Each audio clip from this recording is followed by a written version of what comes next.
How to clear cache on LG Smart TV to improve performance and speed. Hello guys and welcome back to the channel. In this video, I'll walk you through how to clear up memory and enhance performance on your LG Smart TV. So let's get started.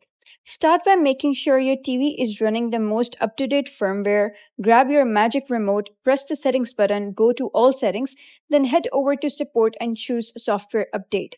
Click on check for updates and let your TV install the latest version if available.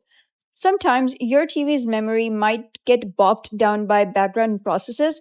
A simple restart can do wonders. Power off the TV, unplug it from the socket, wait for about 30 seconds, and then plug it back in and switch it on. Launch the built-in web browser app, tap on the menu, go to Settings, scroll down, and hit Clear Browsing Data to remove all saved cookies and cache. To avoid future memory clutter, turn on Private Browsing mode. Although Quick Start Plus helps your TV boot up faster, it also eats up memory in the background. To switch it off, go to All Settings, General Devices, TV Management, and toggle off Quick Start Plus. If your TV runs on webOS 23, look under General, System, Additional Settings. Once turned off, give your TV another restart. To free up storage, uninstall apps that you no longer need. Navigate to the app bar, move to the far right and hit Edit. Click the trash can icon next to any app you want to delete. Pre-installed applications can't be removed.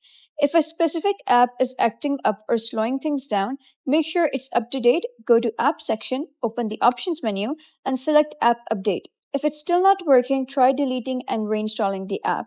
If you own an LG OLED TV, take advantage of the built-in Memory Optimizer tool.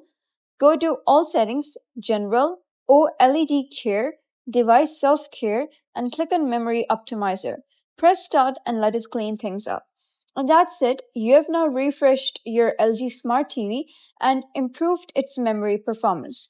For additional support, don't hesitate to reach out to LG's customer care. If you found this video helpful, hit that like, subscribe, and share button for more helpful guides. Thanks for watching, and I'll see you in the next video.